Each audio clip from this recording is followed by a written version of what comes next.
اشفاق بھائی، اس جہان رنگ و بو میں بعض لوگ وہ ہوتے ہیں جو تاریخ لکھتے ہیں اور بعض وہ ہوتے ہیں جن کو خود تاریخ لکھتی ہے۔ آج ہم جن کی عادات و اطوار کی بات کر رہے ہیں نا، وہ اس عہد کی تاریخ ساز شخصیت ہیں۔ ان کی عادات و اطوار کی کیا بات کی جائے، قدرت نے جو ان کو دیا ہے نا، بڑی فیاضی سے عطا فرمایا ہے۔ لوگ شریعت کے جزیے کتابوں میں تلاشتے ہیں، ہم نے شریعت کے جزیات ان کی ذات میں پنہا دیکھے ہیں۔ گویا یوں لگتا ہے کہ ان کی ذات سنت نبویہ کی سمٹی ہوئی کتاب ہے۔ لوگ سنتوں پر عمل کرنے کے لیے لاکھوں جتن کرتے ہیں، لیکن یہاں یوں لگتا ہے کہ طبعی طور پر ہی ہر ادا جو ہے وہ موافی کے شرح ہے۔ ہر قول دین و سنت کا آئینہ دار ہے، یہ جذبہ خیر خواہی سے سرشار۔ ان کی نشست و برخاست ہو یا عمل و کردار، قول و قرار ہو یا رفتار و گفتار، الغرض بستامی خصائل، جنیدی شمائل اور رومی سوچ کا مظہر، آج کے دور میں جسے دیکھنا ہو وہ الیاس قادری کی ذات کی طرف نگاہ ڈال سکتا ہے۔ اور یاد رہے، ذکر و فکر، صبر و شکر، ضبط و تحمل، اثار و توکل، تسلیم و رضا، خدمت و طاعت، عبادت و ریاضت، زہد و تقوی، عز و انکساری، احتیاط اور صدق و صفا سمیت کون سی ایسی خوبی ہے جو الیاس قادری کی ذات کے اندر موجود نہیں ہے؟ آج بھی چشم فلک اس بات پر شاہد ہے کہ آپ کی ذات مصدر الحسنات، منبع الفیضان اور مرجع الخلائق ہے۔ وجہ صرف یہی ہے کہ انہوں نے لوگوں کے دلوں کی دھڑکنوں کو محسوس کیا، پھر خود بھی لوگوں کے دلوں کی دھڑکن بن گئے ہیں۔ اشفاق بھائی، آج ہم اپنی آنکھوں سے دیکھ رہے ہیں کہ دنیا بھر کے مقتدر علماء کرام اور ذی وجاہت مشائخ اعظام ان کے جلوہ کے گرد پروانہ وار پھرتے ہیں۔ یہ خواص کی کیفیت ہے۔ جبکہ عوام کے ہجوم عاشقاں کی طرف نگاہ دوڑائیں تو کتنی آنکھیں ہیں جو ان کے دیدار سے سیراب نہیں ہو پاتی، کتنے قلوب ہیں جو ان کی عقیدت سے شکیب آشنا نہیں ہو پاتے۔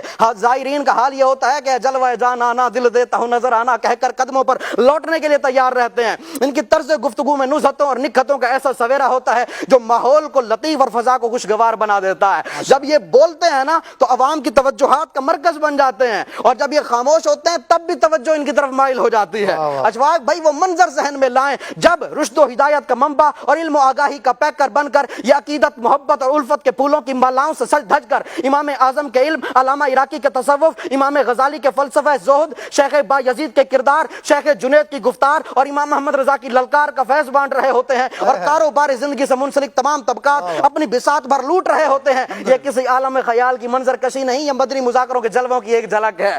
ان کے پرانے انقلابی بیانات ہوں یا واضح و نصیحت سے بھرپور موتیوں کی مالائیں ہوں، ان کی دعوت اور آواز میں خون جگر شامل ہے۔ ان کی اپنی آواز، اپنی انفرادیت، رانائی، دلکشی، انفرادیت اور نرالی ادا کی ایسی الستی پکار ہے جس نے اہل دل کے ساتھ ساتھ سخت سے سخت دلوں کے بھی تار ہلا کے رکھ دیے ہیں۔ آج کے اس مادیت زدہ دور میں ان کی آواز ہی ہے جو بے چین دلوں اور غافل روحوں کے درد کا درما ثابت ہوئی ہے۔ روایتی انداز کے برعکس جب ان کی بے ساختہ گفتگو، جب جذب و مستی، حدت عشق، رموز تصوف، معاشرتی اسرار اور تجارب و واقعاتی نتائج کی روشنیوں سے قلوب و اذہان کو منور کرتی ہے تو کسی کو تن من کی خبر نہیں رہتی۔ خصوصی مدنی مذاکروں میں چشم زدن میں رات کے سارے پہر گزر جاتے ہیں، اور اس محفل میں شرکت کی سعادت پانے کے لیے سحر بھی آن دھمکتی ہے۔ اللہ اکبر۔ اشفاق بھائی، جو عمومی مشاہدہ ہے، جو صاحب تصنیف ہوتا ہے نا، وہ کتابوں کے ہجوم میں گم رہتا ہے، اس کو لوگوں سے ربط و ضبط اس کے لیے باریں گراں ہوتا ہے۔ جو محقق ہوتا ہے وہ اپنی ساری عمر کتابوں کی گرد جھاڑنے میں کھپا دیتا ہے۔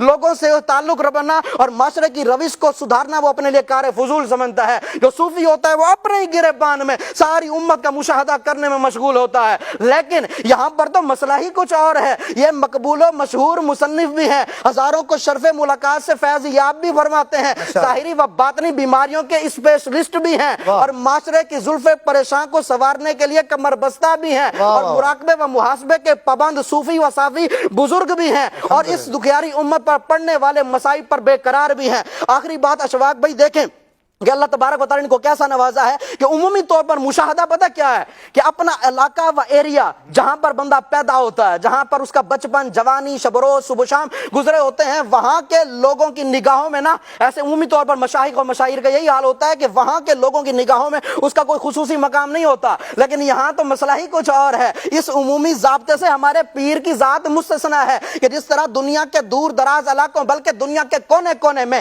ان کے دیوانے ان کے لیے اپنی دیدہ و دل فرش راہ کیے ہوتے ہیں، اسی طرح کھارا در اور میٹھا در کے باسیوں کے دلوں پر بھی ان کا راج ہے۔ بلکہ مجھے کہنا پڑتا ہے کہ کون سا آج دل ہے کہ جس دل پر غوث پاک کے اس متوالے کا سکہ نہیں چل رہا، کون سی نگاہ ہے کہ جس نگاہ میں ان کے دیدار پر جمال کا عکس نظر نہیں آتا۔ اللہ اکبر۔ ہزاروں نہیں بلکہ لاکھوں دل ہیں، لاکھوں ہیں جن کے دل دھڑکتے ہیں تو ان کی یاد میں، جن کی آنکھیں ترستی ہیں تو ان کے دیدار کے لیے، اور جن کی سماعتیں مچلتی ہیں تو ان کی صدائے دل نواز کے لیے، اور کتنے ہیں جو منتظر رہتے ہیں ان کے اشارے ابرو کے۔ یہ ساری شان دیکھ دیکھ کر اشواق بھائی مجھے یہ کہنا پڑتا ہے کہ ان کی ذات یہ برکت العصر فرید الدہر نباز قوم کشتہ عشق رسول آفتاب علم و حکمت مبلغ فکر رضا پاسبان مسلک رضا حضرت علامہ مولانا الیاس عطار قادری رضوی زیدہ مجدہ مدظلہ العالی دامت برکاتہم العالیہ یہ مقام محبوبیت کے اعلیٰ درجے پر فائز ہیں. اس لیے تو ہم کہتے ہیں نا عطار بادشاہ نے دنیا بدل کے رکھ دی.